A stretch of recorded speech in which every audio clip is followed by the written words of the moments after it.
Okay, so I'm going to show you in a little more detail what the magnetic field looks like and for a moving charge. But before we do that, we would want you to look and ask yourself the question, okay, well, if a North Pole attracts a South Pole, I understand that, and they're attracted to each other. The North Pole pushes the North Pole. But why in heavens is a North Pole attracted to a piece of metal? What's going on there? I mean, the metal is not a magnet. It's just a metal. I take it around and touch something else and nothing else happens to it, but I bring it to a magnet and it sticks to it. So what's going on here? And so we'll talk about that in a second. Here's a little picture that shows you a non-magnetized material where all the magnetic field lines for the little tiny atoms are all pointing in all different directions. And now here we have them all in the same line pointing in the same direction. And this is where you have a magnet where you have a field lines like little vectors that all add up in the same direction and give you one large vector. Here they kind of all cancel each other out. Okay, so this is a material that can be magnetized, and this is when it has been magnetized, and this is a material that really has no magnetic domains. That means it has no extra electrons that would stand up and create these net magnetic fields.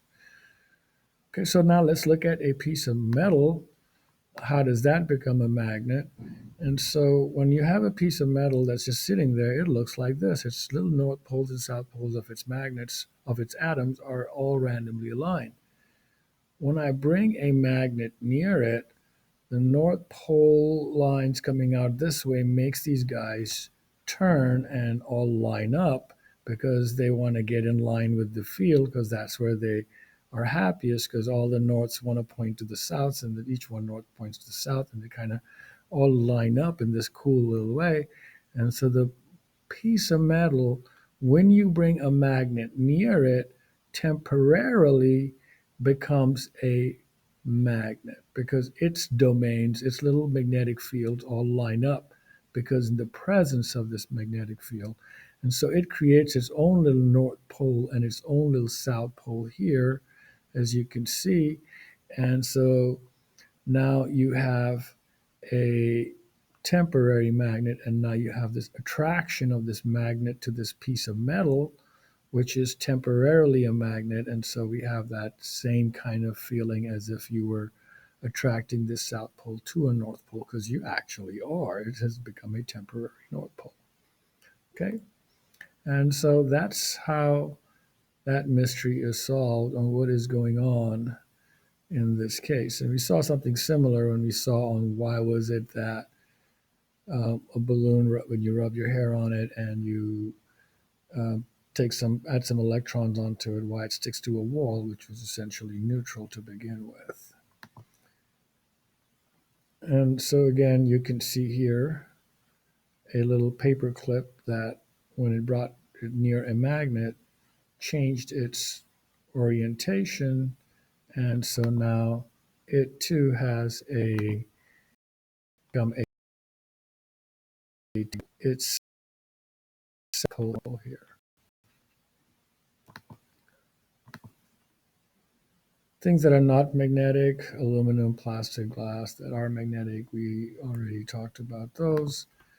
Don't need you to spend a whole lot of time. Temporary magnets and permanent magnets. You can create a magnet by using electric current. Remember, moving charges create electric fields. So current, cause a magnetic field, and current is moving charges, so that it creates its own field. And I will kind of show you in a second what that looks like.